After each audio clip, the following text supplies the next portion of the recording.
So next thing to know about why we like cookies, or one of the ways we can use them, is it allows us to maintain state. So the web is stateless. Stateless means no state is maintained. What is state when it comes to software? So state, software, wiki, right? Let's just see what comes up. State, computer science. A program is described as stateful if it is designed to remember preceding events or user interactions. The remembered information is called the state of the system, right? So it's like, where are things at right now with this user?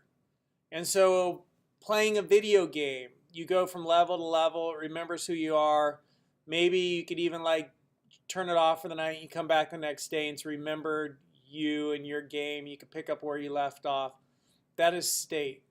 Or, an example of state on a website where state is created would be like, you log in and you just keep seeing stuff about yourself and it's remembering who you are as you go from page to page to page.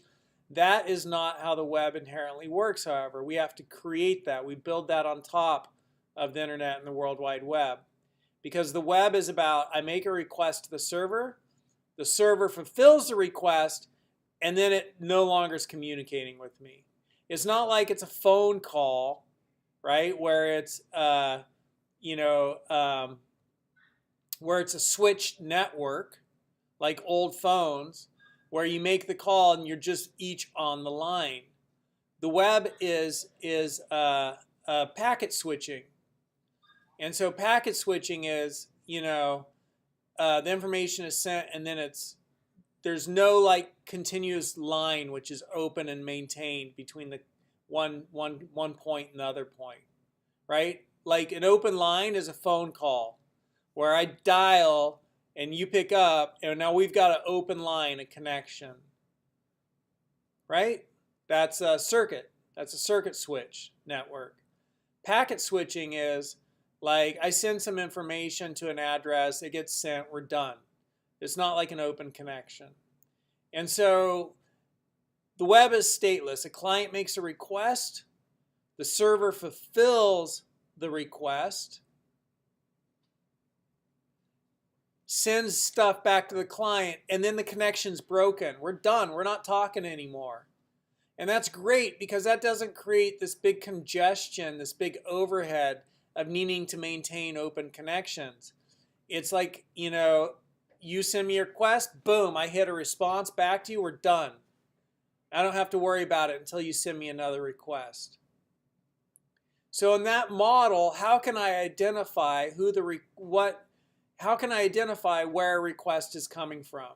I need somebody to tell me who they are when they make the request. Right? I need someone to tell me who they are when they make the request.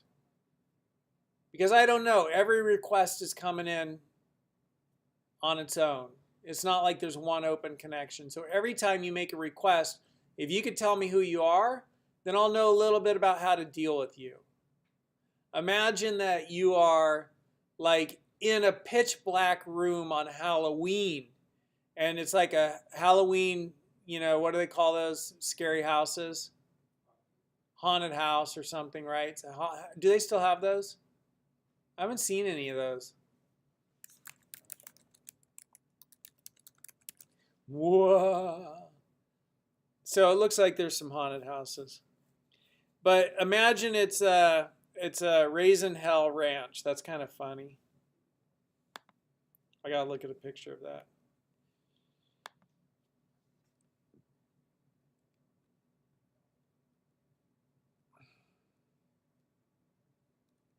Creepy. So imagine you're in a haunted house and it is pitch black. You're in a room and you're like walking around, you can't see. And you're like, your hand's out in front of you and you touch somebody. What's the first thing you're going to do? Huh? You're going to say, who are you? And then the other person's going to say, you don't know until the other person says, I'm Todd. And then all of a sudden you have all this information about this user. Because the user gave you a piece of identifying information.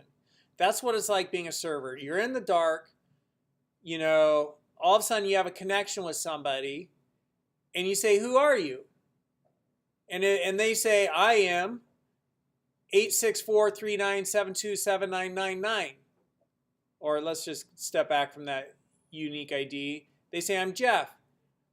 And then if I know Jeff, all of a sudden and recognize his voice, all of a sudden there's all this information about who I'm interacting with and history of interaction. We have state.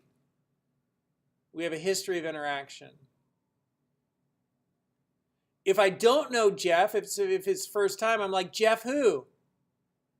And Jeff says, Jeff Gordon. I'm like, oh my God, are you the race car driver? He says, no, but everybody always asks me that. I'm like, okay, well, nice to meet you, Jeff. How are we going to get out of this dark room? You want to work together? Like now we could start to build a relationship.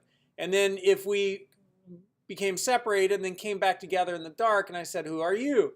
And the person said, Jeff Gordon. I'm like, sweet, Jeff, I found you again. Let's keep making our way out. I have state back, but I need that identifying piece of information for state to be maintained. Because there is not a continuous connection on the web. And so the way we get an identifying piece of information from a client is we put it there. And we put it in a cookie. We put a universally unique ID, a UUID, a universally unique ID in a cookie.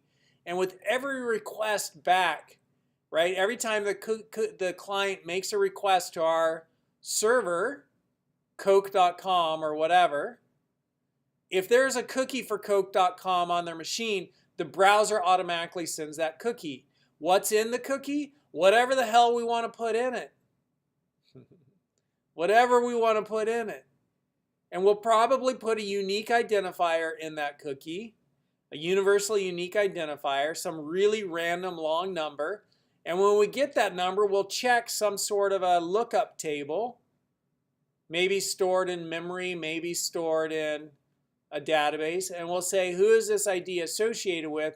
And all of a sudden we can find that information and who that person is and know everything about them that we know. Cool? That's state. So you heard me say UUID, wiki. A universally unique identifier is a common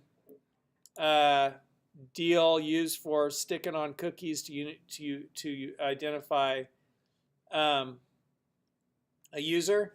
And it's just this really random number, and I'm just looking to see if we have a sense of its scale.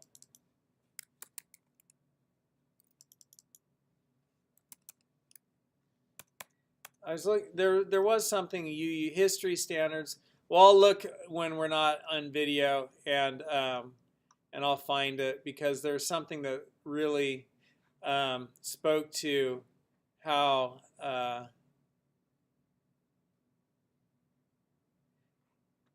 here it is. This number is equivalent to generating 1 billion UUIDs per second for 85 years. And a file containing this many UUIDs at 16 bytes per UUID would be about 45 exabytes, many times larger than the largest database currently in existence. The probability to find a duplicate within 103 trillion version for UUIDs is 1 in a billion.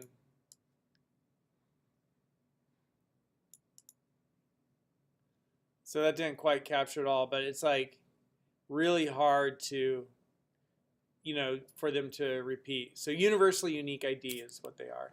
And yeah, that's what state is, and that's how we use cookies to create state on the web, which is stateless. There's no maintained connection. Questions?